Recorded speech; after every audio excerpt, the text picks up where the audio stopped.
Delhi liquor కుంభకోణం కేసులో ఆరోపణలు ఎదుర్కొంటూ ఈడీ కస్టడీలో ఉన్న ఎమ్మెల్సీ కవిత కస్టడీ నిన్నటితో ముగిసింది. ఇక నేడు కవితను ఈడీ అధికారులు ఢిల్లీలోని రౌస్ అవెన్యూ కోర్టులో హాజరుపరచనున్నారు. ఈ నెల 15న కవితను అరెస్టు చేసిన ఈడీ అధికారులు మరుసటి రోజు కోర్టులో హాజరుపరచగా కోర్టు ఆమెకు 7 రోజుల పాటు ఈడీ కస్టడీకి అనుమతించింది. ఇక అనంతరం శనివారం మరోసారి కవితను కోర్టులో హాజరుపరిచిన ఈడీ అధికారులు మరిన్ని రోజులు తమకు కస్టడీకి కావాలంటూ పిటిషన్ దాఖలు చేశారు.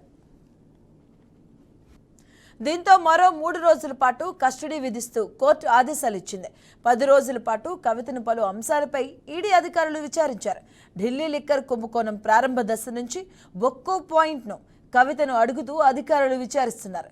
ఈ కేసులో ఇతర నిందితులతో కవిత జరిపిన వాట్సాప్ చాటింగ్ అంశంపై కూడా తొలి రోజు ఆమెను ప్రశ్నించారు. ఇక ఈ కేసులో అరెస్టైన వారితో ఏ రకమైన సంబంధాలు ఉన్నాయి, వారిని ఎక్కడెక్కడ కలిశారు, వారికి కవితకు మధ్య ఏ విధమైన సంభాషణ జరిగింది అన్న విషయాలపై విచారణ జరిగింది. ఇక వీటితో పాటుగా ఈ కేసులో అప్రూవర్లుగా మారిన వాళ్ళు ఇచ్చినటువంటి సమాచారాన్ని ఆమె ముందు ఉంచి ఒక్కో ప్రశ్న అడిగారు. ఇక వీటిలో కొన్ని ప్రశ్నలకు సమాధానాలు ఇచ్చిన కవిత మరికొన్ని ప్రశ్నలకు సమాధానాలు దాటవేసినట్లుగా సమాచారం. కవిత నుంచి మరింత సమాచారం రాబట్టే పనిలో ఉన్న ఈడీ అధికారులు నేడు విచారణ సందర్భంగా మరికొన్ని రోజులు కస్టడీకి ఇవ్వాలంటూ కోర్టును కోరే అవకాశం ఉన్నట్లు అధికారుల నుంచి తెలుస్తుంది. ఇక ఇదే సందర్భంలో కవిత అరెస్టు అక్రమం అంటూ ఆమె తరపు న్యాయవాదులు కోర్టులో పిటిషన్ దాఖలు చేశారు. ఈ 2 వాదనలు రౌస్ అవెన్యూ కోర్టు మంగళవారమే విని అవకాశం ఉంది. ఇక దీంతో కవితను కోర్టు మరోసారి ఈడీ కస్టడీకి ఇస్తుందా లేక జ్యుడిషియల్ కస్టడీ విధిస్తుందా, ఈ రెండూ కాక బెయిల్ మంజూరు చేస్తుందా అనే అంశాలపై నేడు స్పష్టత వస్తుందని చెబుతున్నారు. ఈడీ కస్టడీలో ఉన్న ఎమ్మెల్సీ కవితను సోమవారం రాత్రి భర్త అనిల్ కుమార్, రాజ్యసభ సభ్యుడు వద్దిరాజు రవిచంద్ర, న్యాయవాది మోహిత్ రావు, ఇక పిఏ శరత్ కలిశారు. సుమారు గంట పాటు కవితతో మాట్లాడారు. తొలుత కవిత భర్త అనిల్ ఆమె యోగక్షేమాలు అడిగి తెలుసుకుని ధైర్యం చెప్పినట్లుగా తెలుస్తుంది.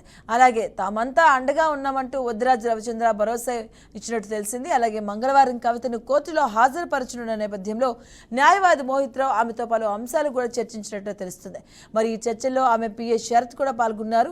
మరోమారు ఈడీ కస్టడీ పొడిగించాలని ఈ రోజు కోరే అవకాశం అయితే కనిపిస్తుంది. ఎమ్మెల్సీ కవిత ఈడీ కస్టడీ ముగిసింది. దీనికి సంబంధించిన పూర్తి డీటెయిల్స్ మా కరెస్పాండెంట్ క్రాంతి అందిస్తారు. క్రాంతి. రైట్ మధు, ఏదైతే లిక్కర్ స్కామ్ కేసులో మాత్రం దేశవ్యాప్తంగా సంచలనం సృష్టించిందని చెప్పుకోవచ్చు.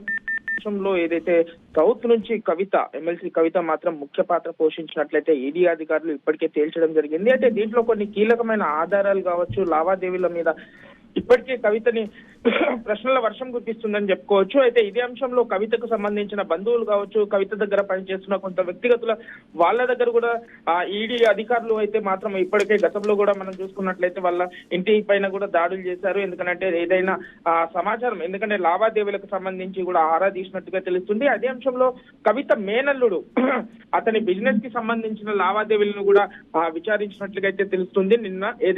అయితే ఈ రోజు కవిత మన కస్టడీ అయితే ముగించి ఈ రోజు కోర్టులో మధ్యాహ్నం 2 గంటలకైతే హాజరుపరచనున్నారు. అయితే ఇదే నేపథ్యంలో కవిత తరపు న్యాయవాది మాత్రం ముందస్తు బెయిల్ కి మాత్రం మంజూరు చేసి దానిపైన వాదనలు అయితే వినిపించబోతున్నారు.